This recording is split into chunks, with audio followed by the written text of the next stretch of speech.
Bismillah. Assalamualaikum warahmatullahi wabarakatuh. Waalaikumsalam. Selamat sore teman-teman sekalian. Terima kasih atas waktunya. Sebelumnya bisa ikut bersama teman-teman gitu untuk hari ini kita sama-sama diskusi ya, karena ini temanya menarik gitu. Ramadan Recharge semangat pemuda gitu, dan teman-teman di sini adalah pemuda-pemuda Indonesia dan juga pemuda-pemuda Islam gitu, dan juga saya juga sebenarnya masih termasuk pemuda ya, teman-teman sekalian gitu. Nah, mungkin mengawali perjumpaan kita pada sore hari ini mungkin kita ta'aruf dulu ya gitu, karena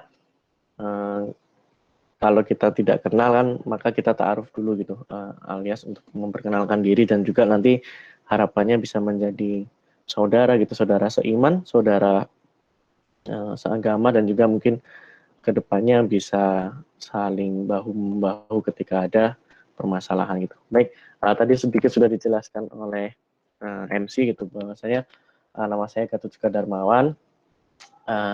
Saya lahir di Surakarta 27 Oktober 1995, jadi masih muda, hampir sama dengan teman-teman sekalian gitu. Pekerjaan saya saat ini sebagai karyawan. Untuk CP itu ada di sini, tapi silahkan dicatat kalau misalkan suatu saat ada butuh sesuatu atau mungkin ada yang bisa didiskusikan atau apapun itu, saya free to ask lah gitu, gampang. Teman-teman kalau misalkan ada yang mau dikontak atau ada ditanyakan, saya terbuka gitu. Dan kemudian untuk riwayat pekerjaan saya, saat ini saya di PT Utama Karya Infrastruktur, anak perusahaan dari PT Utama Karya Persero. Saya sebagai System Officer gitu. Kemudian sebelumnya saya menjadi System Officer juga gitu di PT Utama Karya Persero gitu. Kemudian sebelum jadi System Officer, saya berada di IT gitu, di IT staff di HK atau PT Utama Karya Persero. Mungkin yang teman-teman di sini mungkin udah lumayan tahu ya gitu, PT Utama Karya itu apa. PT Utama Karya adalah perusahaan BUMN di bidang konstruksi gitu. Kemudian sebelum di PT Utama Karya, PT Utama Karya Group lah terutama, saya bekerja sebagai IT staff di Pusat Pengkajian dan Pengembangan Ekonomi Islam. Mungkin kalau teman-teman banyak yang belum tahu ya, Pusat Pengkajian dan Pengembangan Ekonomi Islam ini lebih ke bidang akademis, dan beberapa bukunya yang sudah diterbitkan antara lain untuk buku-buku kuliah ada akuntansi syariah, kemudian juga ada ekonomi Islam gitu. Nah, selanjutnya riwayat pendidikan saya, mungkin nanti teman-teman ada yang sama ya gitu. Saya di Universitas Islam Indonesia dari tahun 2013 sampai 2017. Saya kuliah di Fakultas Ekonomi, jurusannya akuntansi gitu. Mungkin nggak nyambung ya dengan pekerjaan yang saya jalani gitu. Cuman ya memang seperti itu. Kemudian seperti yang disebutkan MC tadi, saya alumni SMA Negeri 1 Boyolali. Kemudian dulunya di SMA Negeri 1 Boyolali, saya juga pernah join dengan teman-teman Karisma juga gitu. Dan kebetulan dulu diamanai sebagai ketua 2 atau biasa disebut wakil ketua ya kalau secara umum gitu. Nah, selain itu saya juga pernah berada di KMB Jogja atau Komunitas Mahasiswa Yogyakarta. Di situ saya sebagai wakil koordinator kewirausahaan, kemudian di LDF atau Lembaga Dakwah Fakultas Jamaah Al-Muqtasidin FEUI sebagai staf kewirausahaan saat itu, dan kemudian di UKMK Al-Fat UII, organisasi keislaman tingkat kampus atau kadang biasa kita sebut LDK atau Lembaga Dakwah Kampus Al-Fat UII, saya sebagai sekjen atau wakil ketua gitu. Nah, itu dari saya. Mungkin kita lanjut langsung ke materi ya. Ini sih mas, pesan aku masuk lagi. Baik, kita kembali ke tema, di mana tema kita adalah Ramadan Recharge Semangat Pemuda. Nah, sebelum kita berbicara terkait dengan recharging semangat pemuda di bulan Ramadan, saya ingin tanya dulu nih, teman-teman, nanti MC bisa dimoderatori ya. Saya butuh 3 orang yang jawab gitu, pemuda gitu. Apa sih pemuda itu di benak teman-teman gitu? Monggo mungkin ada yang bisa menyampaikan unek-uneknya gitu. Menurut teman-teman tuh apa sih pemuda gitu? Bisa lewat chat room juga, nanti biar MC yang membacakan gitu. Ada yang mau berpendapat nggak gitu? Apa sih pemuda gitu? Kenapa sih pemuda gitu?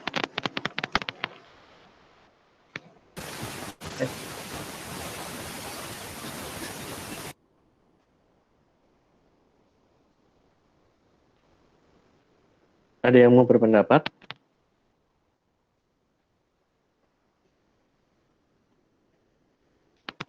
Kalau nggak ada mungkin lanjut ya. Mungkin ini teman-teman sering dengar ya, sebelum kita tahu apa itu pemuda gitu. Dan sering kita disebutkan ada kata-kata beri aku 1000 orang tua gitu, niscaya akan kucabut Semeru dari akarnya, dan beri aku 10 pemuda gitu, niscaya akan kuguncang dunia gitu. Itu yang biasanya kita dengar sebagai kata-kata semangat gitu, kata-kata pemantik semangat, kata-kata yang digunakan untuk memberikan sebuah kekuatan dan dorongan bagi kita gitu untuk lebih maksimal lagi dalam memberikan sesuatu gitu. Nah, apa sih maknanya gitu dari kata-kata ini gitu? Dari kata-kata ini sendiri sebenarnya dengan kata-kata beri aku 10 pemuda niscaya akan kuguncang dunia gitu, dari kata-kata Insinyur Soekarno, presiden pertama kita, bahwasanya memang kekuatan dari pemuda ini begitu sangatlah besar gitu, pengaruhnya, kemudian juga pergerakannya dari pemuda ini sangat-sangatlah besar gitu di berbagai lini kehidupan kita gitu. Dan tak heran gitu ketika memang Insinyur Soekarno mengatakan seperti itu, ketika kita flashback kembali ke sejarah-sejarah yang kita alami dulu, bahwasanya pergerakan-pergerakan kemerdekaan Indonesia banyak digaungkan dan juga dipelopori oleh teman-teman pemuda gitu. Itu mungkin. Kemudian apa sih pemuda gitu? Nah, ternyata di peraturan perundangan kita itu terdapat pengertian dari pemuda gitu, yaitu di UU nomor 40 tahun 2009. Di sini salah ya di slide-nya. Jadi di UU nomor 40 tahun 2009 pasal 1 angka 1 disebutkan bahwasanya pemuda adalah warga negara yang memasuki periode penting pertumbuhan dan perkembangan yang berusia 16 tahun sampai 30 tahun. Oke, maka di sini disebutkan penting dalam pertumbuhan dan perkembangan. Kenapa penting?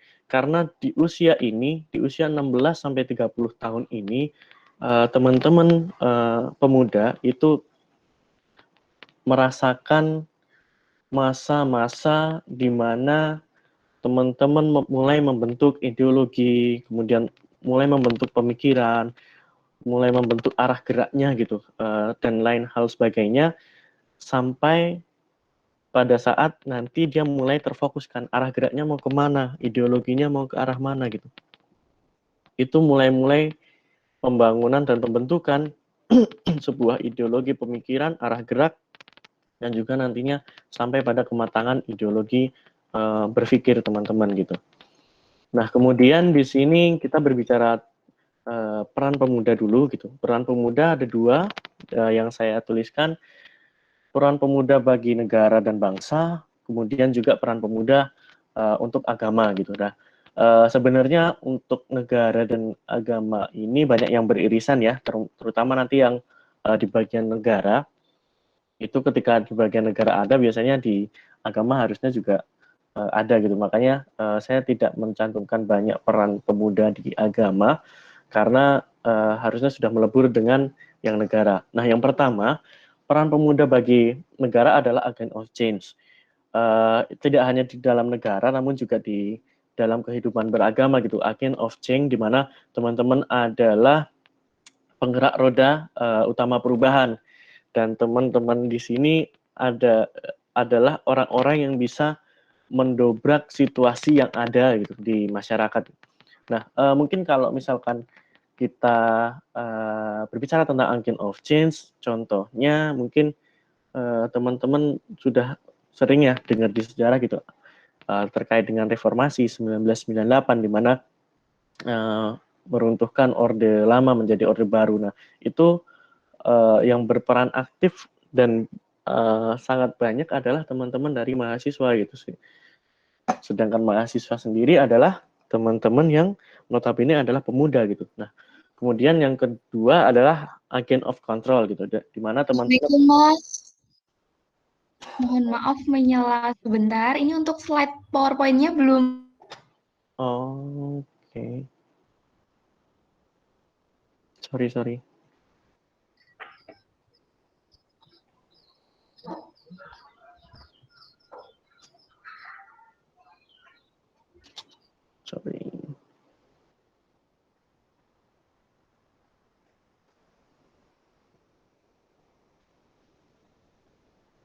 Oke, apakah sudah kelihatan slide-nya?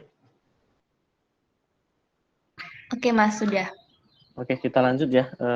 Tadi sampai pada agent of control gitu, teman-teman. Di sini sebagai pengawas gitu. Pengawas apa sih gitu? Pengawas kegiatan publik. Dalam hal publik di sini luas gitu, tidak hanya yang terjadi di masyarakat sekitar, namun juga terjadi di lingkup negara maupun juga agama kita gitu. Nah, agent of control ini lebih ke bagaimana teman-teman merespon kejadian-kejadian yang ada di sekitar, baik melalui tulisan, gagasan, atau kegiatan lain yang menunjukkan aspirasi teman-teman gitu terhadap situasi-situasi yang ada gitu kan. Nah, saya ada yang lupa nih, sebelum agent of modernization harusnya ada agent of development. Nah, agent of development ini adalah teman-teman di sini berperan sebagai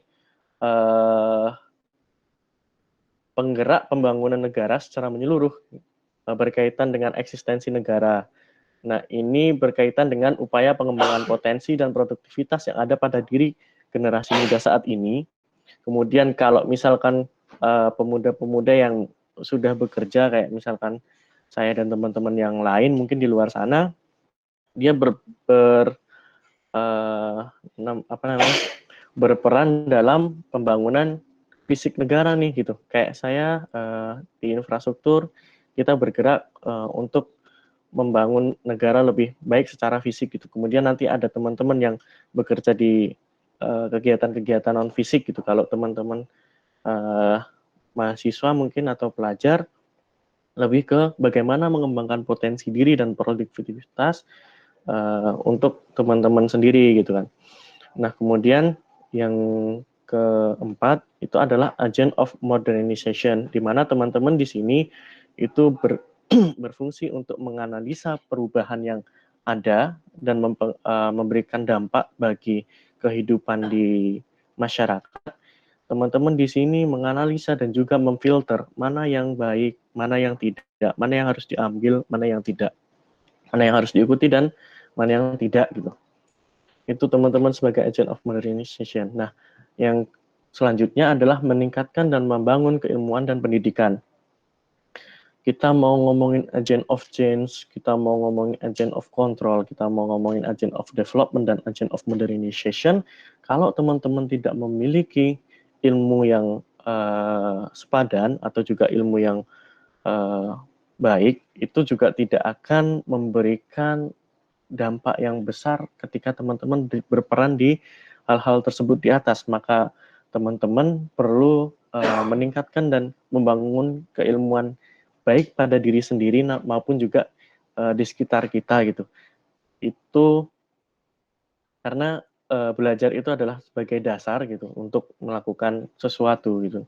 Nah, yang terakhir adalah semangat juang tinggi. Nah, semangat juang tinggi ini tidak hanya kita lakukan untuk peran kita di negara, di masyarakat, di berbangsa, namun juga di agama. Karena kita sebagai pemuda harus punya semangat juang. Kita tidak boleh pantang menyerah. Kita tidak boleh loyo gitu. Kita harus punya daya juang yang tinggi agar ada kemajuan untuk kita sendiri maupun juga masyarakat sekitar gitu. Nah, kemudian peran bagi agama. Nah, peran bagi agama memang pemuda adalah tonggak terpenting dan juga bagian terpenting dalam kemajuan agama. Nah, di samping saya cuplikkan kata-kata dosen saya ketika memang saya masih kuliah waktu itu dan saya pegang sampai saat ini, yaitu beliau berkata, apabila sebuah masjid atau tempat ibadah di sekitar kita, di lingkungan kita yang terkecil ya, di lingkungan kita di RT atau di RW, di situ dihidupkan oleh anak-anak dan pemuda, di situ ramai pemuda untuk berkegiatan gitu. Karena memang fungsi masjid seharusnya tidak hanya untuk sholat, namun juga sebagai pusat dan sumber kegiatan dari masyarakat. Ketika anak-anak dan pemuda ada di situ, berpartisipasi di situ, maka kehidupan agama di daerah tersebut bisa dijamin akan baik sampai 30 tahun ke depan. 30 tahun ke depan, mereka lah yang akan menjadi pilar-pilar utama dalam pembangunan dan juga kehidupan beragama di sekitar situ. Itu yang saya ambil dari kata-kata dosen saya dulu waktu kuliah. Nah, kenapa anak-anak dan pemuda itu sangat penting gitu untuk menjadi pilar penting kemajuan agama, karena memang pada saat itu teman-teman yang dididik dari kecil dan juga ketika remaja dia menghabiskan waktunya untuk berpartisipasi aktif di dalam kegiatan agama, maka dia memiliki modal dasar dan juga memiliki pengetahuan yang nantinya akan sangat tinggi untuk kemajuan bangsa. Dan ketika nanti dia sudah dewasa, dia memiliki kematangan berpikir sesuai dengan agama dan juga sesuai koridor yang sudah ditetapkan dan juga dijelaskan oleh Rasul dan Al-Quran gitu. Nah, kemudian yang kedua adalah akidah akhlak. Nah, akidah akhlak, peran penting pemuda di sini dalam akidah akhlak adalah bagaimana pemuda itu dia dapat memperdalam ilmu akidah akhlaknya, memperdalam akidah akhlaknya dia secara pribadi, maupun juga dia dapat menanamkan akidah akhlak di masyarakat sekitar gitu. Bagaimana caranya? Banyak hal yang bisa dilakukan, seperti misalnya kita sebagai pemuda, kita sharing, kita melakukan kajian bersama masyarakat-masyarakat sekitar, kemudian kita melakukan, kalau di masyarakat sekarang selama Ramadan biasanya ada TPA, TPQ dan segala macamnya gitu. Nah, itulah peran penting pemuda gitu di agama, yaitu untuk memberikan pemahaman terkait akidah akhlak. Kenapa? Karena akidah akhlak ini adalah pondasi terpenting dalam membentuk keimanan dan keislaman kita. Ketika akidah kita rusak, akidah akhlak kita rusak, maka bisa dipastikan gitu keislaman dan keimanan kita juga ikut rusak gitu. Karena akidah adalah salah satu hal yang membentuk keimanan kita. Kemudian akhlak dan adab itu lebih ke bagaimana kita bersikap, bagaimana kita menggambarkan dan menginterpretasikan sebuah ilmu, sebuah keimanan yang sudah kita miliki. Ketika itu rusak, maka bisa dipastikan juga keislaman dan keimanan kita bisa terancam rusak juga. Yang ketiga adalah belajar dan memahami agama secara menyeluruh. Ketika tadi saya menjelaskan terkait peran pemuda di negara, itu juga meningkatkan keilmuan, kemudian di agama ini juga belajar dan meningkatkan keilmuan kita agama secara menyeluruh. Nah, dewasa ini banyak hal yang terutama teman-teman pemuda gitu, belajar itu setengah-setengah gitu, secara parsial. Kemudian kalau kita berbicara kondisi saat ini, kita dihadapkan dengan teman-teman yang mohon maaf sekarang berpikiran liberal gitu. Kemudian pemikiran-pemikiran yang banyak melenceng. Karena apa? Karena satu, belajar mereka kurang bisa menyeluruh secara kafah gitu, utuh gitu kan. Dia cuma mengambil sepotong-sepotong, kemudian mengambil apa yang dia suka, kemudian bisa saja juga menginterpretasikannya sesuai dengan akal atau pemikiran dia sendiri. Sedangkan ketika kita belajar agama, kita perlu didampingi oleh seorang guru, seorang orang yang mahfum gitu terhadap agama, yang dapat menginterpretasikan dan juga mentafsirkan kata-kata dan kalimat yang ada dalam Al-Quran maupun juga hadis secara baik dan benar gitu. Nah, teman-teman saat ini kebanyakan hanya mencomot sesuatu yang dia suka gitu. Misalkan saja, contoh ya, mohon maaf sebelumnya, contoh kita ngomongin subuh, subuh ada yang pakai kunut, ada yang enggak gitu. Ada yang dia subuhnya pakainya kunut gitu kan, pakai kunut. Kemudian nanti ketika berbicara puasa, kalau kita kembali ke beberapa tahun yang lalu, antara teman-teman pemerintah dan juga teman-teman di organisasi tertentu itu berbeda waktunya. Nah, ada yang ngambil saya puasanya yang paling cepat aja gitu, di lebih dulu terus kemudian selesai lebih awal gitu. Padahal dia juga ikut kunut kan, mohon maaf, dari organisasi NU. Kemudian nanti kalau NU nanti biasanya puasanya lebih ke pemerintah gitu kan. Nah itu kan sudah hal yang comot-comot gitu, setengah-setengah. Dia ingin ini setengah karena ini menurut dia enak gitu, kemudian yang lain setengah karena itu enak. Nah itu yang tidak diperkenankan sebenarnya. Nah makanya lebih peran pemuda di sini harus lebih banyak belajar, lebih banyak mendalami tentang ilmu agama secara kafah, secara menyeluruh. Bisa lewat kajian bersama dengan ustadz-ustadz yang mafhum maupun juga yang lebih berkompeten seperti itu. Oke, lanjut. Nah, sebagai gambaran berikut ini beberapa pemuda di zaman Rasulullah dan juga zaman sahabat dan Khulafaur Rasyidin ya. Di sini yang pertama ada Mus'ab bin Umar gitu. Mus'ab bin Umar ini siapa sih ini? Mus'ab bin Umar ini adalah dai pertama yang dikirimkan ke Madinah. Nah, Mus'ab bin Umar ini masih muda gitu, teman-teman. Mus'ab bin Umar ini saya kurang dapat umurnya berapa dia ketika dikirimkan. Kalau tidak salah sih masih di bawah 25 tahun gitu. Dia sudah menjadi dai yang dikirimkan ke Madinah. Kemudian yang kedua ada Usama bin Zaid. Usama bin Zaid ini siapa? Usama bin Zaid ini adalah sahabat Rasulullah yang sudah menjadi panglima perang di usia 16 tahun gitu, Masya Allah. Masih muda ya, 16 tahun dia sudah menjadi panglima perang gitu. Nah, kemudian ada Khalid bin Walid. Siapa sih yang nggak tahu Khalid bin Walid gitu, teman-teman di sini udah tahu Khalid bin Walid siapa. Ahli taktik dan strategi dari Rasulullah. Kemudian dia juga panglima perang Rasulullah.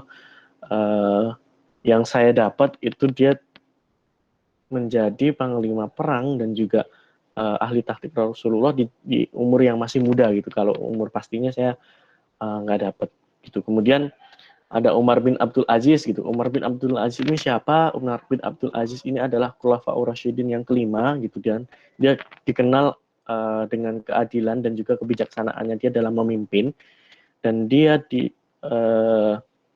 diangkat menjadi khalifah itu sebelum umur 35 tahun gitu. Kemudian Muhammad Al-Fatih gitu. Siapa sih yang nggak tahu gitu, ceritanya begitu menggemparkan ya gitu. Muhammad Al-Fatih atau Sultan Muhammad II, dia adalah seorang sultan yang sudah dapat menaklukkan Konstantinopel di usia 21 tahun gitu, dan bahkan Rasulullah sendiri menyebutkan bahwasanya ketika beliau sebelum wafat akan datang masa di mana ada sebaik-baik pemimpin dan juga prajuritnya adalah sebaik-baik prajurit yang ternyata itu adalah Muhammad Al-Fatih gitu, yang jaraknya sudah sangat-sangat jauh dengan Rasulullah gitu. Nah, itu dan mungkin masih banyak lagi yang lain, karena memang kalau teman-teman yakini dan teman-teman baca sirah di beberapa referensi, pada zaman Rasulullah itu yang memegang peran baik di pemerintahan, militer, ataupun juga segala lini aspek yang ada di sana adalah teman-teman yang masih pemuda gitu, teman-teman yang masih muda gitu. Kalau yang tua itu cuma ada beberapa gitu, sisanya adalah teman-teman pemuda gitu. Nah, kira-kira teladan apa sih yang bisa diambil gitu dari cerita sepintas tentang sahabat Rasulullah tadi, yaitu bahwasanya peran pemuda itu sangatlah besar gitu, nggak hanya di zaman Rasulullah lah gitu, di zaman kemerdekaan pun juga peran pemuda sangatlah besar gitu. Teman-teman pemuda memiliki kemampuan dan juga memiliki kekuatan untuk bisa mengambil peran yang strategis dan juga penting gitu. Kalau ini berkaitannya dengan sahabat Rasul, bahwasanya mereka memiliki peran strategis dan penting untuk kemajuan Islam gitu, untuk perkembangan Islam. Nah, maka mereka lah sebenarnya sosok-sosok idola yang perlu kita jadikan motivasi bagi diri kita, dan juga kita jadikan semangat gitu, untuk memberikan sumbangsi kita pada agama kita gitu. Kayak kalau saya memang dari SMA sudah mengidolakan Muhammad Al-Fatih gitu, dimana saya kagum bagaimana dia membentuk prajurit-prajuritnya untuk bisa selalu senantiasa sholat tepat waktu, kemudian sholat malam juga dijalankan. Dia sendiri juga menjalankan agama secara kafah gitu, secara baik, sehingga pada akhirnya di usia 21 tahun dia bisa menaklukkan Konstantinopel, walaupun itu bukanlah hal yang mudah gitu. Nah, perlu kita ketahui bersama saat ini, mungkin ya teman-teman banyak yang mengidolakan artis-artis dan segala macamnya.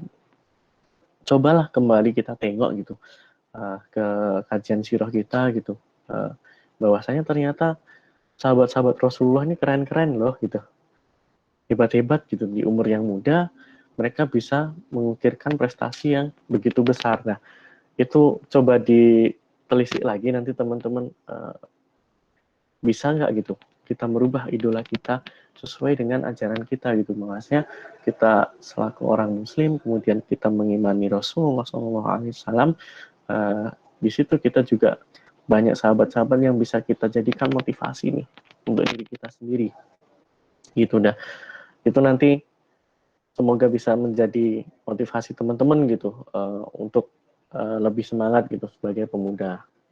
Nah, kemudian saat ini kita berada di bulan Ramadan gitu. Ramadan recharge muda gitu kan. Nah, kenapa sih Ramadan gitu? Kenapa Ramadan menjadi momentum yang berharga gitu untuk recharge semangat lagi gitu. Nah, di sini ada beberapa makna terkait dengan Ramadan. Yang pertama adalah Ramadan itu sebagai bulan kesabaran gitu. Kenapa bulan kesabaran? Karena saat kita berada di bulan Ramadan, kita tentunya menjalankan ibadah puasa wajib dari pagi sampai terbenamnya matahari ya. Nah, di situ kita diajarkan untuk menahan hawa nafsu kita gitu, menahan minum, menahan dahaga, kemudian menahan diri untuk tidak berbuat yang dilarang ataupun juga yang lain gitu. Di mana ketika memang kita dapat menahan nafsu kita, menahan hawa nafsu kita, itu berkaitan dengan kesabaran kita dalam menghadapi suatu masalah gitu. Karena hidup tidak mungkin tidak ada masalah gitu.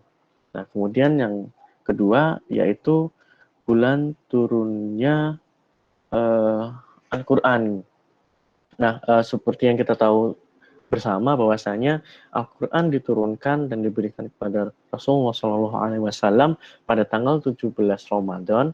Nah, bertepatan kalau kita bilang sekarang adalah nuzulul Quran gitu. Nah, selain itu, selain disebut bulan turunnya Al-Quran, ketika memang Ramadan ini kita pasti banyak-banyak membaca Al-Quran, tilawah, dan segala macamnya. Itu di sisi lain Ramadan ini juga sebagai bulan Quran gitu, karena kita banyak membaca dan mentadaburi Al-Quran gitu. Nah, kemudian yang ketiga adalah bulan penuh kedermawanan. Kenapa sih bulan penuh kedermawanan? Karena selama kita Ramadan dianjurkan untuk lebih banyak bersedekah, lebih banyak untuk memberi gitu ke sesama uh, Muslim yang lain ataupun juga ke sama teman-teman yang membutuhkan. Bahkan ketika kita lihat gitu bahwasanya dalam kegiatan Ramadan ini diakhiri dengan adanya membayar zakat fitrah gitu. Nah, zakat fitrah ini sendiri adalah memang selain untuk mensucikan gitu, untuk mensucikan diri, zakat fitrah ini berkaitan dengan kita esensinya berkaitan dengan membagi ataupun juga memberikan rasa yang sama atau kebahagiaan yang sama dengan teman-teman kita yang kurang mampu atau yang sedang membutuhkan gitu. Makanya ada zakat fitrah ya. Seperti itu. Nah, kemudian yang keempat adalah Lailatul Qadar. Lailatul Qadar itu berkaitan dengan waktu khusus yang tidak ada di waktu lain, cuma ada di bulan Ramadan, dan disebutkan bahwasanya malam Lailatul Qadar itu lebih baik dari lebih dari 1000 bulan gitu. Kalau di sini saya cuma menyebutkan 1000 bulan ya. Lebih baik dari lebih dari 1000 bulan gitu. Ketika saya ikut-ikut mengulik-ngulik dan mengkaji itu lebih dari 1000 bulan. Nah, kita nggak tahu nih gitu kan seberapa banyak gitu. Ya jelas lebih dari 1000 bulan. Sedangkan 1000 bulan sendiri itu sama dengan 80 tahun gitu. Nah, itu lumayan besar juga manfaatnya gitu. Nah, kemudian keutamaan teman-teman yang berpuasa, yang pertama itu adalah doanya mustajab ya gitu, karena ada beberapa waktu yang dianjurkan untuk berdoa. Salah satunya adalah ketika teman-teman berpuasa, wabil khusus nanti ketika menjelang buka puasa, itu sangat-sangat dianjurkan untuk kita berdoa karena salah satu waktu yang mustajab. Kemudian yang kedua adalah tameng dari syaitan. Kenapa tameng dari syaitan? Bahwasanya saat puasa pintu surga dibuka selebar-lebarnya, pintu neraka ditutup, dan juga setan dibelenggu gitu.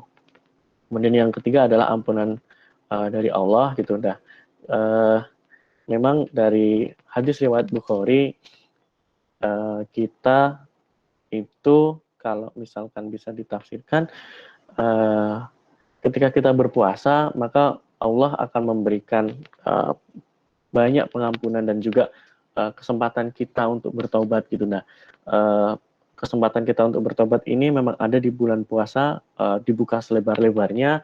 Jadi ketika memang selama puasa jangan malu, jangan lupa untuk selalu meminta maaf dan meminta ampun kepada Allah gitu, karena memang kita tidak pernah luput dari yang namanya dosa. Kemudian yang keempat itu berkaitan dengan takwa, di mana kalau misalkan kita baca terjemahan Al-Baqarah ayat 183 di akhir disebutkan agar kamu menjadi orang yang bertakwa. Nah, takwa ini tidak diberikan bagi banyak orang gitu. Ini cuma diberikan untuk orang-orang tertentu gitu. Di mana disebutkan di awal itu adalah wahai orang yang beriman gitu, dan kewajiban puasa itu hanya untuk orang yang beriman gitu, bukan ya ayuhan nas gitu, bukan ya ayuhal muslimin gitu, atau ya ayuhal muslimun, bukan seluruh orang, bukan juga orang muslim gitu, namun orang-orang yang beriman gitu. Nah, apa namanya, banyak nggak sih gitu orang-orang yang ternyata muslim tapi tidak beriman itu banyak gitu. Mungkin kalau teman-teman teman-teman mau membedakan antara yang muslim dan yang beriman, coba cek lagi gitu, rukun Islam dan rukun iman gitu. Rukun Islam adalah syarat yang jelas untuk dia dikatakan sebagai seorang muslim gitu. Ketika rukun iman itulah yang dikatakan bahwa teman-teman ini sebagai orang-orang yang beriman. Kemudian yang selanjutnya adalah surga khusus. Nah, kenapa surga khusus? Jadi kalau di surga ini kan ada 7 pintu gitu. Nah, salah satunya nama pintunya adalah Ar-Rayyan kalau nggak salah. Namanya Ar-Rayyan. Nah, Ar-Rayyan ini adalah pintu surga yang khusus dibukakan hanya untuk orang-orang yang berpuasa. Selain orang-orang yang berpuasa tidak bisa masuk melalui pintu Ar-Rayyan ini gitu. Nah, inilah makna bahwasanya pintu surga dibuka selebar-lebarnya gitu. Karena Ar-Rayyan ini pun dibuka gitu untuk teman-teman bisa masuk. Nah, kemudian yang terakhir adalah pahala khusus gitu. Nah, maksudnya pahala khusus apa sih gitu?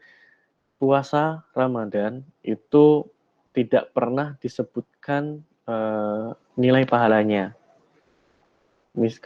Kalau ibadah-ibadah yang lain itu disebutkan, misal contoh saja ya, kita melakukan sholat itu pahalanya 1 derajat nih kalau sendirian, kemudian kalau kita berjamaah 27 derajat, kemudian membaca Al-Quran setiap hurufnya 10 kebaikan, itu jelas gitu angka-angkanya berapa gitu. Nah, kalau puasa itu tidak disebutkan detail apa namanya nilai amalannya yang kita peroleh gitu, karena bahwasanya Allah sendiri juga menyatakan bahwasanya amalan puasa adalah untuk Allah gitu. Jadi hanya Allah yang menentukannya dan akan membalasnya seperti itu. Nah, kemudian selanjutnya adalah Ramadan kaitannya dengan peningkatan. Peningkatan apa sih? Nah, Ramadan sebagai peningkatan adalah peningkatan nilai diri, peningkatan iman dan juga kualitas kita dalam uh, beragama dan juga keimanan kita kepada Allah Subhanahu wa taala. Ada beberapa aspek yang menurut saya menjadi poin-poin terkait dengan peningkatan. Yang pertama adalah pahala besar gitu. Nah, kenapa kita perlu meningkatkan diri gitu? Kenapa kita kemudian banyak beribadah di bulan Ramadan gitu? Karena kesempatan untuk mendapatkan pahala yang besar, karena amalan-amalan kita di selama bulan Ramadan dilipat gandakan nilainya gitu. Kemudian yang kedua, suasana mendukung. Jadi ketika puasa Ramadan, suasana lingkungan di sekitar, gitu, kemudian suasana alam dan juga lain sebagainya itu serasa mendukung kita untuk melakukan hal-hal yang baik, hal-hal kebaikan lainnya untuk beribadah dan segala macamnya gitu. Sehingga suasana ini mendukung dapat mendorong kita untuk meningkatkan kualitas dan juga kuantitas kita dalam beribadah gitu, karena disokong oleh kondisi-kondisi lingkungan yang baik. Kemudian yang ketiga adalah ibadah atau amalan khusus gitu. Nah, maksud ibadah dan amalan khusus di sini adalah pada saat bulan Ramadan itu terdapat amalan dan ibadah yang khusus cuman ada di bulan Ramadan yang tidak ada di bulan-bulan lainnya. Salah satu contohnya adalah ibadah sholat taraweh gitu. Ibadah sholat taraweh itu cuma dilakukan di masa Ramadan. Kemudian ibadah sholat taraweh adalah satu-satunya ibadah sunnah yang bisa dikerjakan secara jamaah gitu.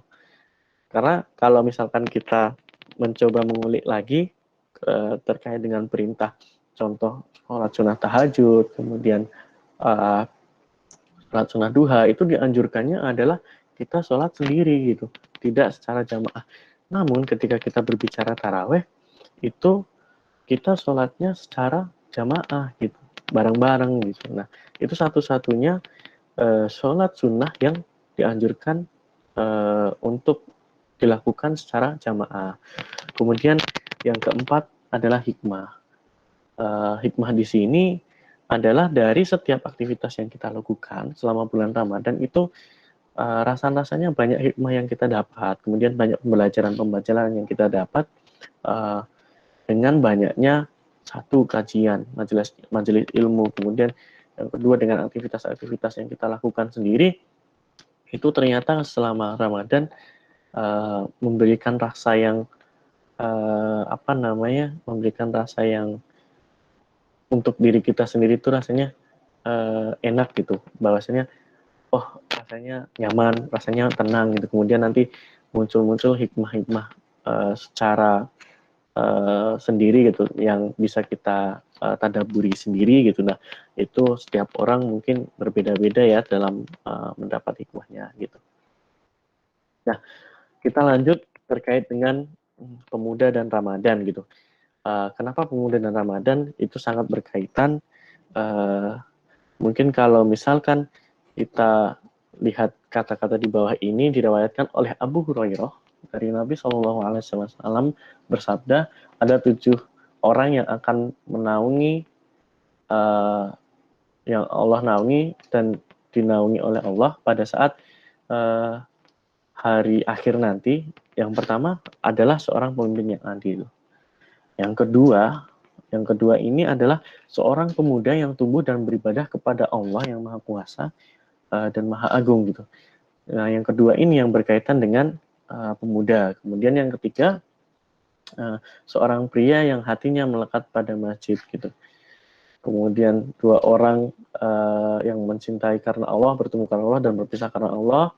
Kemudian seorang yang diajak berzina, namun dia menolak dan dia tetap kekeh terhadap imannya, bahwasanya dia takut pada Allah. Kemudian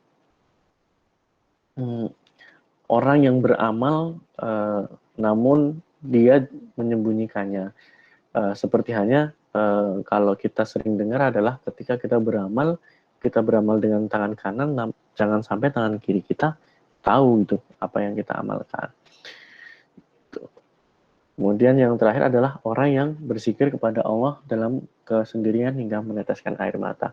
Nah, berkaitan dengan pemuda, secara eksplisit pemuda disebutkan di bagian kedua, berkaitan dengan pemuda yang tumbuh dalam beribadah kepada Allah yang Maha Kuasa dan Maha Agung.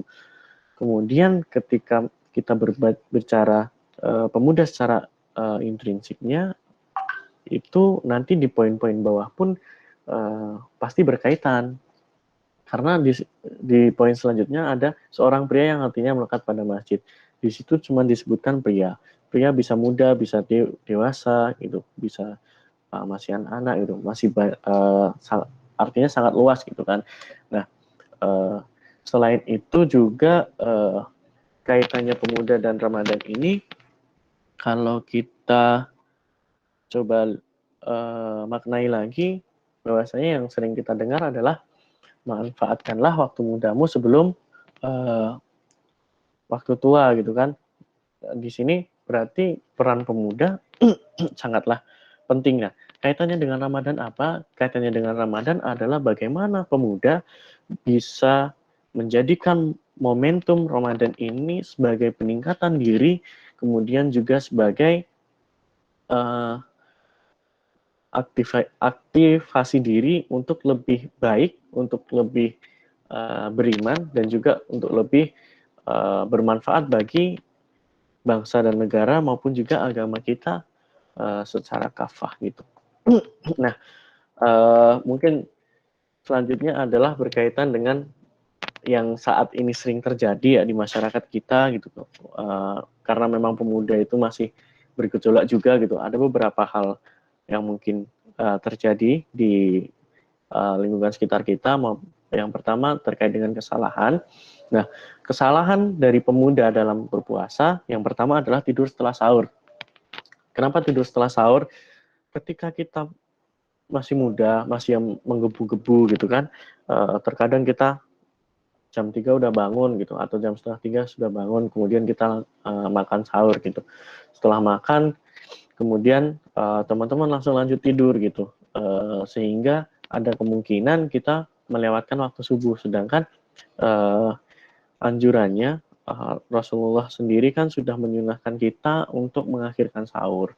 Salah satu tujuannya tuh apa sih gitu? Salah satu tujuannya untuk mengakhirkan sahur adalah agar kita tidak terlewat waktu subuhnya gitu. Kita bisa tetap melaksanakan ibadah wajib kita setelah ibadah sunnah yang kita kerjakan kan gitu, dan jangan sampai kita melakukan sunnah tapi wajibnya kita keteteran nih gitu kan. Sahur kan sunnah gitu. Cuman kalau sampai sahur ini mengakibatkan kita lupa lakukan sholat subuh katakanlah, itu sangat sangat disayangkan gitu. Nah, makanya Rasulullah SAW menyunahkan kita untuk mengakhirkan sahur gitu. Kalau kita toh misalkan jam 3 sudah bangun, maka apa sih yang kita lakukan gitu untuk menunggu waktunya? Nah, kita bisa manfaatkan waktunya untuk 1 tahajud, kemudian 2 berzikir, ketiga mungkin bisa baca-baca Quran gitu, karena mungkin kita punya target untuk khatam berapa untuk menghatamkan Quran berapa kali gitu kan. Nah, itu bisa dilakukan untuk hal yang bermanfaat seperti itu. Kemudian yang kedua adalah banyak tidur dan malas gitu. Nah, banyak nih gitu ketika Ramadan gitu kan, rasa-rasanya kalau aktivitas banyak-banyak, lapar, kemudian lesu dan segala macamnya, sehingga menyebabkan teman-teman malas gitu. Terus kemudian nanti ada lagi yang beralasan bahwasanya tidurnya orang yang berpuasa itu kan pahala gitu kan. Padahal kalau kita cek lagi ternyata gitu hadis yang menyatakan bahwa tidurnya orang yang berpuasa itu berpahala adalah hadis doif gitu kan. Itu tidak dibenarkan, makanya jangan banyak tidur, jangan malas selama puasa Ramadan gitu. Justru ketika Ramadan kita harus semangat gitu, kita harus mengaktifasi diri gitu, kita harus semangat untuk melakukan aktivitas-aktivitas yang diajarkan maupun juga yang disunahkan seperti itu. Walaupun memang terkadang lebih baik tidur gitu di bulan puasa daripada teman-teman melakukan hal-hal yang jatuhnya dilarang maupun juga tidak bermanfaat gitu. Karena ada beberapa hal atau beberapa orang yang memang ketika walaupun dia puasa, dia tetap tidak bisa menjaga dirinya untuk tidak melakukan hal-hal yang dilarang. Sehingga untuk orang-orang yang seperti itu, maka terkadang lebih baik tidur saja gitu kan, daripada mungkin menyakitin orang lain gitu, mungkin menjelekkan orang lain dan segala macamnya. Kemudian yang ketiga, yaitu pacaran gitu. Nah, pemuda kan salah satunya adalah teman-teman yang remaja gitu kan, yang masih tadi disebutkan dari mulai umur 16 tahun itu kan pemuda. Nah, itu kan juga kalau misalkan kita lihat secara psikolog itu adalah remaja yang dia masih labil gitu kan. Maka kalau kita lihat di keliling kita juga masih banyak teman-teman yang pacaran gitu. Padahal sebenarnya secara Islam, secara agama kita, kita tidak mengenal pacaran. Kalau menurut saya di Islam pun kita sebenarnya boleh pacaran dengan tanda kutip ya, boleh pacaran ketika kita sudah halal atau sudah ketika kita melakukan akad nikah gitu. Ketika kita setelah melakukan akad nikah ya moga-moga aja gitu kan.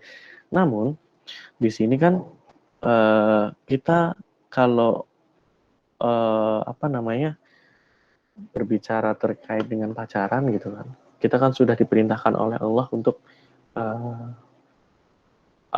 menjauhi zina gitu, wala taqrabu zina gitu kan, kita dan janganlah kamu mendekati zina gitu. Karena dijelaskan dalam Quran pun azab bagi orang-orang yang mendekati zina itu sangat perih gitu. Sedangkan pacaran itu adalah salah satu pintu gerbang untuk kita melakukan hal-hal yang tidak diperkenankan ataupun berzina. Itu jalannya salah satunya adalah melalui pacaran. Maka kesalahan saat ini yang dilakukan oleh pemuda adalah salah satunya pacaran. Ini hal yang tidak diperbolehkan dan tidak diperkenankan. Dan itu tidak diajarkan sama sekali dalam agama kita ya gitu.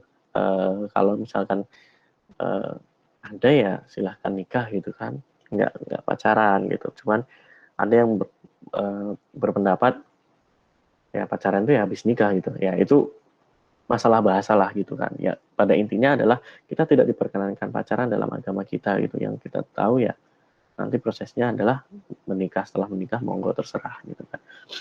Dan itu sebenarnya pun juga diatur gitu kan. Nah kalau bahas itu nanti bisa seharian juga gitu.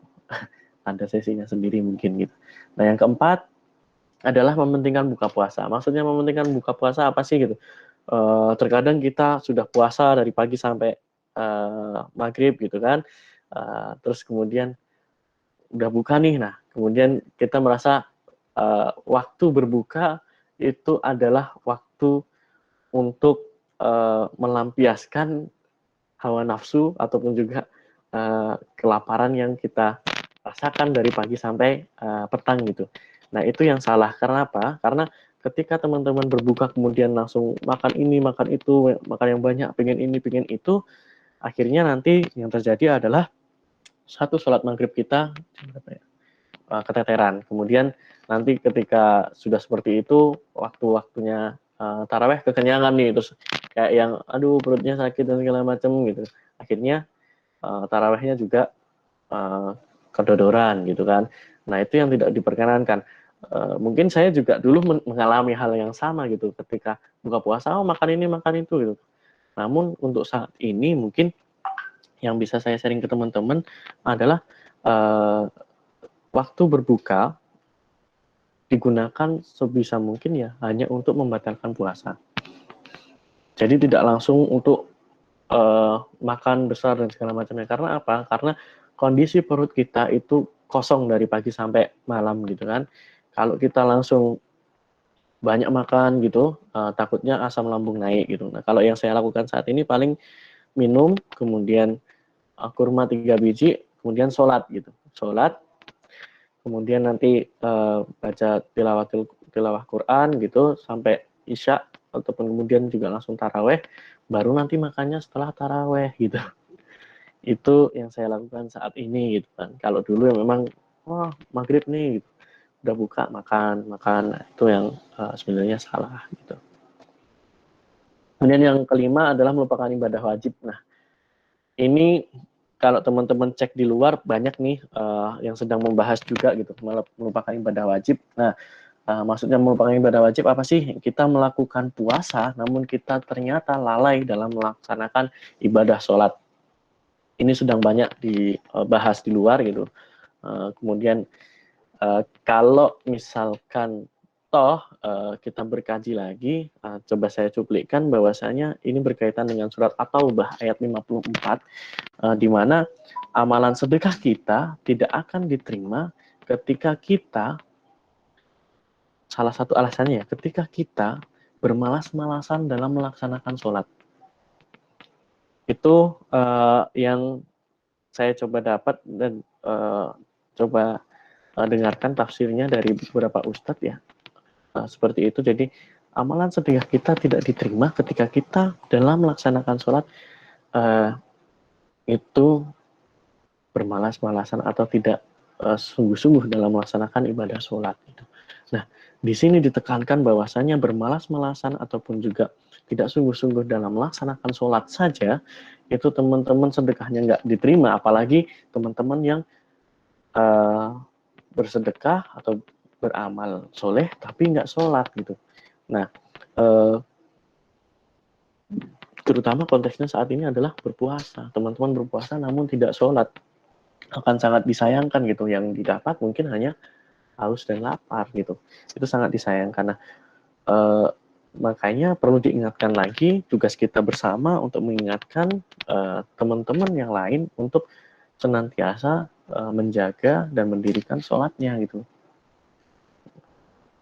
Jangan sampai kita melakukan suatu ibadah gitu, namun akhirnya malah justru membunuh atau tidak melaksanakan ibadah yang lain. Nanti teman-teman bisa cek lagi gitu, ikut-ikut kajian ataupun dengar-dengar rekaman kajian terkait ini. Kalau yang paling baru saya dengar itu dari Ustadz Nuzul Zikri ya terkait ini, puasa namun tidak sholat gitu. Kemudian yang keenam, menjelekkan orang lain gitu. Nah, menjelekkan orang lain ini sesuatu yang sebenarnya nggak hanya di bulan puasa gitu, tapi juga di aktivitas harian kita itu dilarang gitu kan.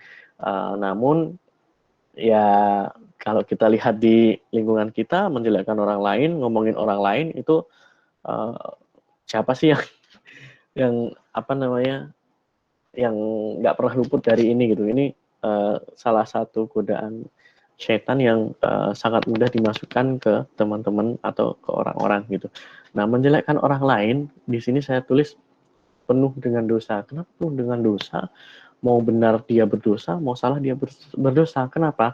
Ketika kita menjelekkan orang lain, ketika kita benar, jatuhnya adalah kita bergibah. Gibah sendiri adalah suatu dosa yang dilarang oleh agama kita. Kemudian ketika itu salah, jatuhnya adalah fitnah gitu. Kita memfitnah orang gitu.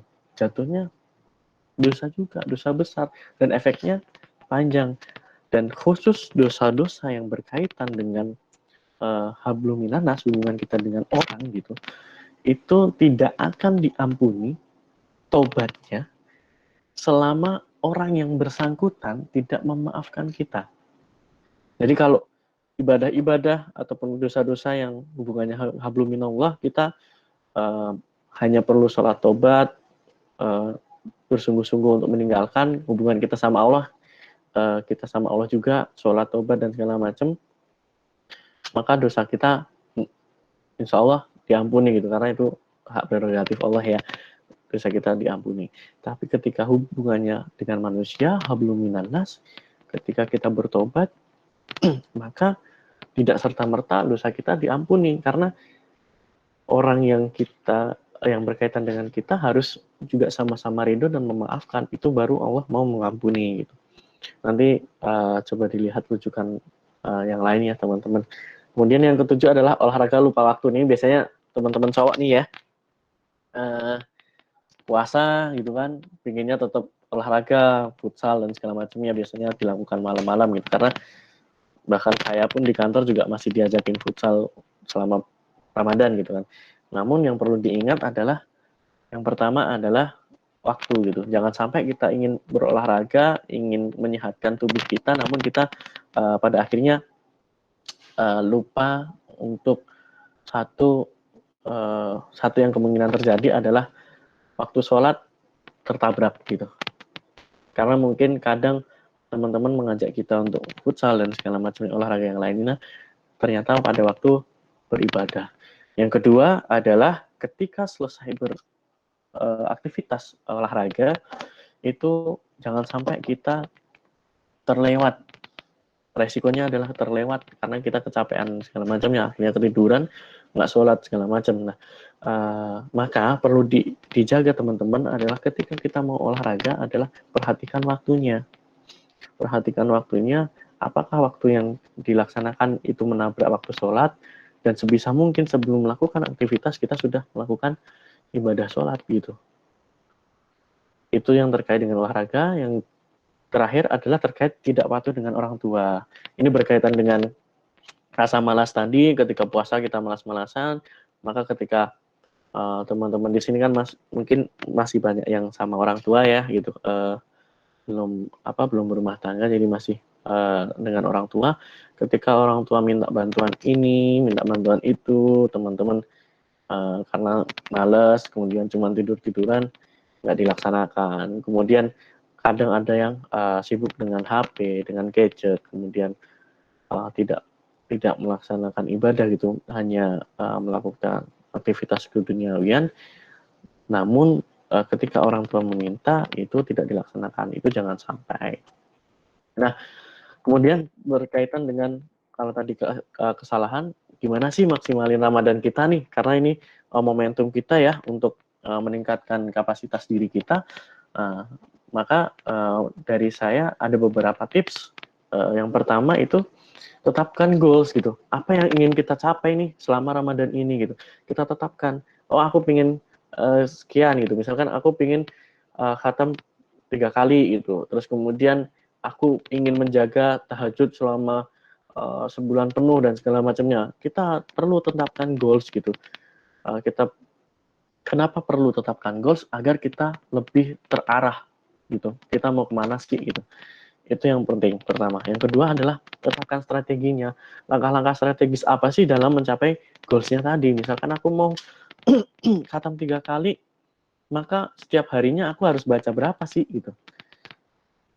Dan setiap harinya berarti kan 3 juz. 3 juz baginya gimana sih per hari itu gitu. Kalau kemarin kita ngikutin postingannya Kampung Kausar ya, di awal-awal pasti disebutkan kamu mau berapa juz sih, kata strateginya mungkin subuh 2 halaman atau 2 lembar, kemudian 2 lembar, 2 lembar, 2 lembar gitu. Nah, itulah yang namanya strategi. Kemudian misalkan mau tahajud gitu, maka yang dilakukan ya jangan tidur malam-malam gitu. Set reminder atau set alarm jam berapa, jam 3 mungkin.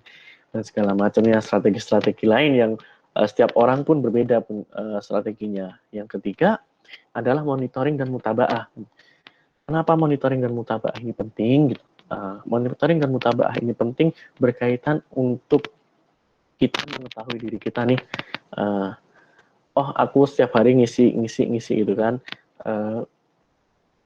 Untuk monitoring, oh aku sekarang sampai sini nih gitu, aku kurang di sini nih, aku kelewat yang ini nih, gimana nih evaluasinya, gimana nih besok bisa itu terlaksana dan segala macamnya. Itulah fungsi monitoring dan mutabaah. Kemudian yang keempat adalah semangat dan jangan malas gitu. Ini penting gitu, teman-teman harus selalu bersemangat gitu, nggak boleh malas, karena kemalasan adalah sumber dari kebodohan.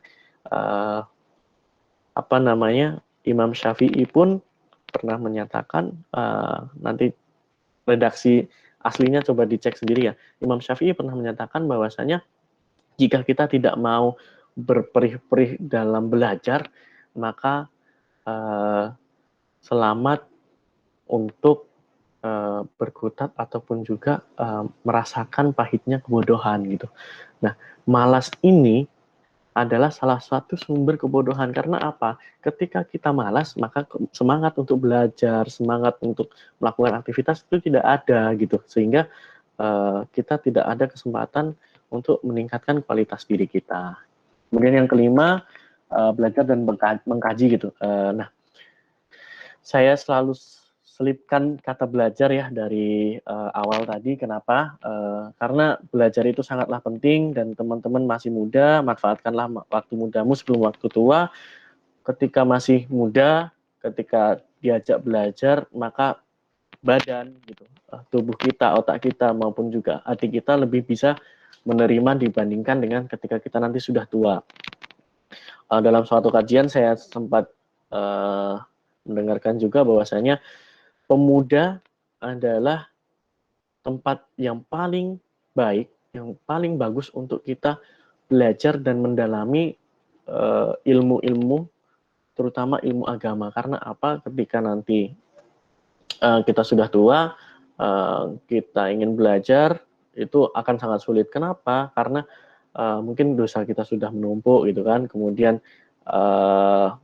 hati kita juga mengkhianati kita gitu. Kalau dari salah satu ustadz itu menyatakan hati kita ketika sudah tua, hati kita akan mengkhianati kita.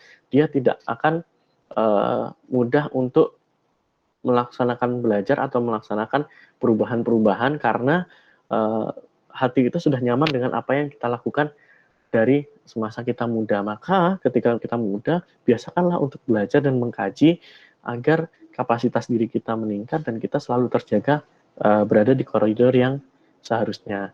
Yang keenam, lakukanlah segala sesuatu amal dengan antusias. Lakukanlah segala aktivitas dengan semangat, jangan setengah-setengah gitu, karena kalau setengah-setengah nanti juga hasilnya tidak baik, hasilnya juga setengah-setengah juga, maka lakukanlah antusias dengan penuh semangat, totalitas. Yang terakhir, itu berkaitan dengan tawakal dan berdoa. Kalau 1-6 itu adalah ikhtiar kita gitu, ikhtiar kita dalam melaksanakan ibadah ataupun juga melaksanakan aktivitas, maka yang terakhir adalah tawakal dan berdoa berkaitan dengan Rob kita gitu, dimana kita memohon kepada Allah agar beliau atau dia itu selalu menjaga kita agar tetap terjaga, tidak terkontaminasi dengan hal-hal yang dilarang dan juga memberikan kita keistiqomahan untuk selalu berbuat yang baik gitu. Nah, itu tadi terkait Ramadan. Terus kemudian yang terakhir adalah setelah Ramadan. Ngapain nih setelah Ramadan gitu? Ya, mungkin kalau kita berapa sih? Oke, 16. Kalau kita berbicara setelah Ramadan apa sih? Bulan Syawal. Oke, bulan Syawal. Terus apa sih setelah Ramadan? Kita biasa ketika Syawal berarti bulan kemenangan gitu. Kadang ada yang menyatakan seperti itu. Dari saya berpendapat seperti ini. Kemenangan apa yang kamu raih setelah Ramadan gitu. Karena justru ujian kita itu baru muncul setelah Ramadan. Ujian keberhasilan kita itu ujian kita itu setelah Ramadan, karena suasana kita sudah tidak mendukung untuk aktivitas kita beribadah. Yang kedua adalah ketika kita ingin tahu gitu Ramadan kita sukses atau enggak, itu tercermin dan terlihat di 11 bulan setelah Ramadan. Bagaimana kita beraktivitas selanjutnya setelah Ramadan, bagaimana ibadah kita gitu. Karena harusnya dengan Ramadan ini, kan Ramadan juga sebagai bulan pembelajaran bagi kita dan peningkatan, itu menjadikan kita terbiasa melakukan rutinitas-rutinitas yang sebelumnya tidak dilakukan gitu.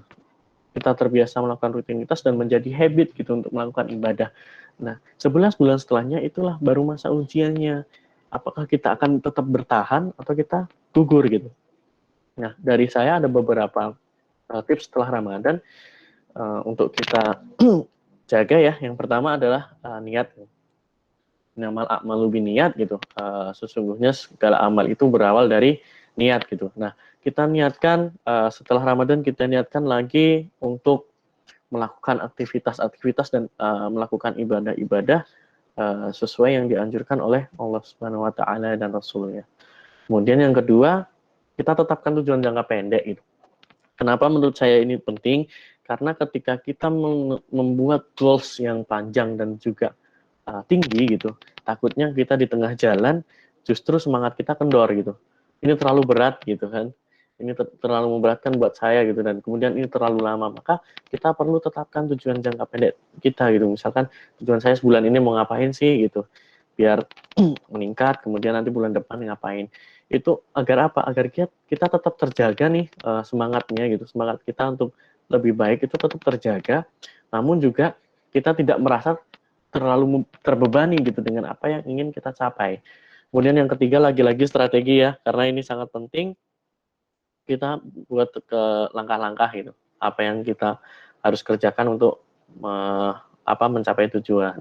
Kemudian yang keempat, monitoring dan mutabaah seperti tadi digunakan untuk mengevaluasi diri dan memahami posisi kita saat ini seperti apa dan kemudian ke depan harus seperti apa. Itu fungsi monitoring dan mutabaah.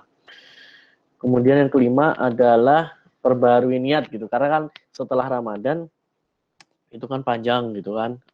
Nah, kenapa perlu perbarui niat? Karena ketika kita tidak memperbaharui niat kita, dikhawatirkan ke depan adalah niat kita berbelok atau melenceng gitu. Sehingga niat kita yang awalnya A gitu nanti jadi di tengah-tengah jadi pengen ke B, pengen ke C, walaupun kita masih melaksanakan aktivitasnya, namun niatnya itu sudah berbelok, bisa jadi tidak lillahi ta'ala, namun karena manusia dan segala macamnya, maka perlu kita perbarui niat. Terkait perbarui niat, nanti ada kajiannya sendiri. Kalau misalkan mau nanti saya ikut dan sudah mendengar kajian tentang perbarui niat itu di kajian Ustadz Nuzul Zikri, nanti teman-teman bisa cari di YouTube terkait dengan niat, itu ada. Itu terkait tentang perbarui niat. Kemudian yang keenam, belajar, dan terus belajar itu sangat penting bagi teman-teman pemuda, karena itulah yang menjadikan kita baik, itulah yang menjadikan kita meningkatkan kapasitas diri kita, karena dengan terus belajar kita makin dalam mengetahui mana yang baik, mana yang buruk, kemudian lebih mengerti dan lebih dalam terkait dengan masalah-masalah yang ada di sekitar. Namun perlu diingat, jangan pernah berhenti untuk belajar dan jangan pernah merasa sombong ketika kita sudah belajar. Karena kesombongan itu nantinya akan menenggelamkan kita gitu, dalam sebuah kesalahan yang besar gitu, dalam sebuah kesombongan, dan juga akhirnya nanti pintu hidayah akan ditutup gitu. Jadi jangan pernah berhenti belajar dan selalu terus merasa ilmunya kurang. Kenapa perlu terus merasa ilmunya kurang? Agar kita terus termotivasi untuk selalu meningkatkan kapasitas diri kita dalam hal belajar. Kita selalu ingin menyerap ilmu-ilmu yang lebih dalam lagi, karena belajar hukum asalnya fardu kifayah. Belajar hukum asalnya fardu kifayah, namun ketika belajar agama itu hukumnya menjadi fardu ain, di mana setiap orang wajib untuk belajar ilmu agama dan dia wajib untuk mengamalkannya juga. Gitu. Kemudian yang ketujuh, berteman dengan orang baik. Jadi siapa temanmu, itulah dirimu. Jadi teman kita itu adalah cerminan diri kita. Gitu. Kalau misalkan kita sudah sering mendengar bahwasanya ketika kita berteman dengan seorang yang menjual parfum, maka kita akan terkena bau wangi dari parfum. Ketika kita berteman dengan pandai besi, maka kita akan terkena bau dari pandai besi. Jadi ketika kita ingin melihat seseorang itu baik atau tidak, itu terlihat dari temannya. Bagaimana teman itu menjadi berpengaruh, karena dari teman inilah itu berkaitan dengan lingkungan gitu. Dan sehingga teman yang baik akan mengajak kita selalu berada dalam kebaikan, selalu mengingatkan kita, dan juga menjaga kita untuk selalu berada di koridor-koridor yang seharusnya berada dalam iman dan ketakwaan kepada Allah Subhanahu wa Ta'ala.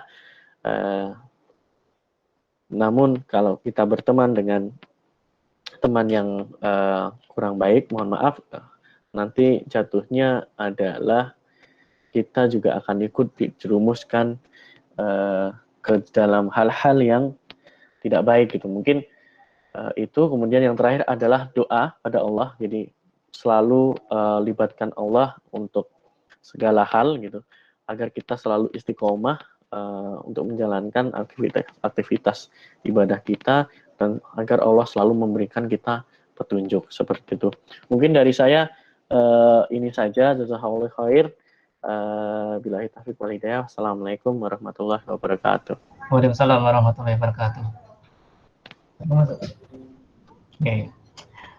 Sebelumnya minta maaf Mas Gatot karena tadi suaraku hilang, mic-nya error. Dan selanjutnya aku berterima kasih pada Mas Gatot yang sudah memberikan materi yang luar biasa.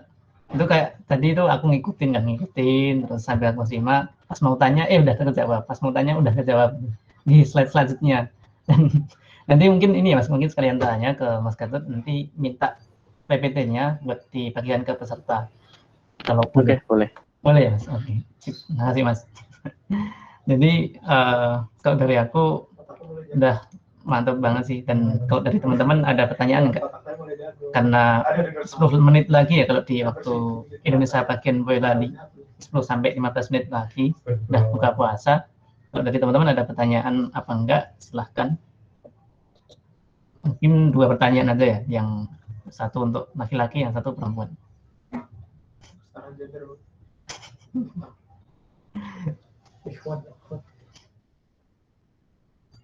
Oke, sementara belum ada ya. Karena emang udah lengkap sih. Jadi pertanyaanku yang udah aku tulis, udah ngejawab Mas Gatot gitu.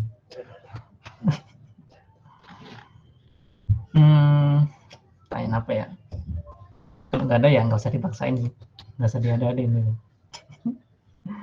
Mungkin closing statement Mas dari Mas Gatot, karena sebentar lagi buka puasa biar teman-teman bisa nyiapin buka juga. Dan closing statement ini yang memperteguh kita dan sekaligus menjadi kesimpulan ya dari apa yang disampaikan sama Mas Gatot. Monggo Mas.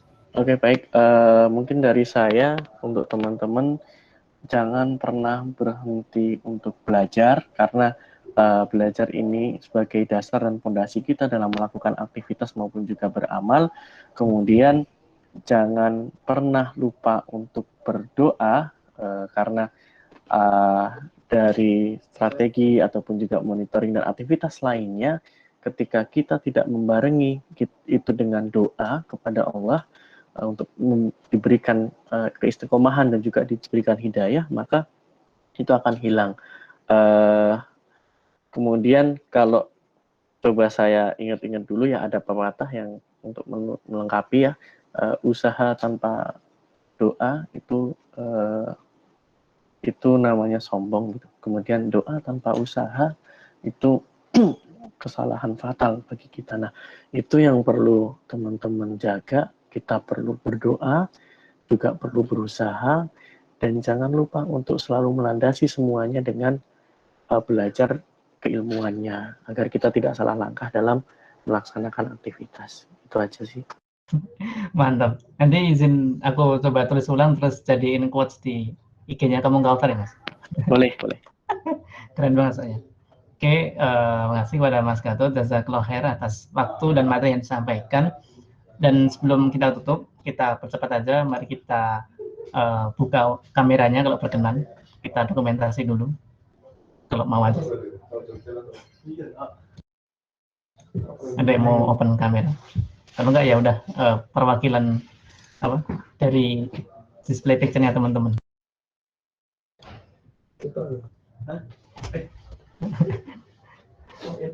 Oke, nggak ada yang on cam, berarti aku sama Mas Gatot aja nggak apa sih.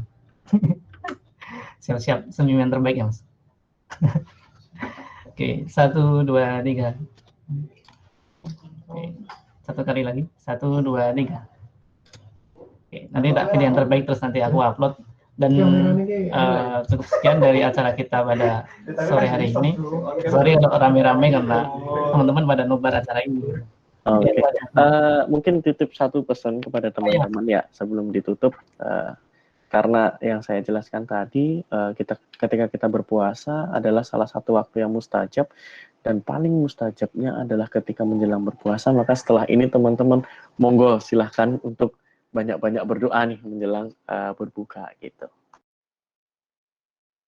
Iya Mas, jadi kita manfaatkan ya sekitar 5 menit terakhir ini buat banyak-banyak berdoa. Jadi untuk menutup pertemuan kita pada sore hari ini yang menjelang berbuka, kita sempurnakan dengan doa kafaratul majelis. Subhanakallahumma wa bihamdika asyhadu an la ilaha illa anta astaghfiruka wa atubu ilaik. Dan ditutup dengan hamdalah, alhamdulillahirabbil alamin. Terima kasih atas kehadiran teman-teman semua. Jazakumullahu khairan katsir. Mohon maaf di sini ramai banget karena dengerin bareng, jadi kayak nobar gitu. Dan semangat buat teman-teman untuk di puasa selanjutnya sampai nanti di Idul Fitri ketemu sama keluarga dan saudara. Itu aja. Akhir kalam. Assalamualaikum warahmatullahi wabarakatuh.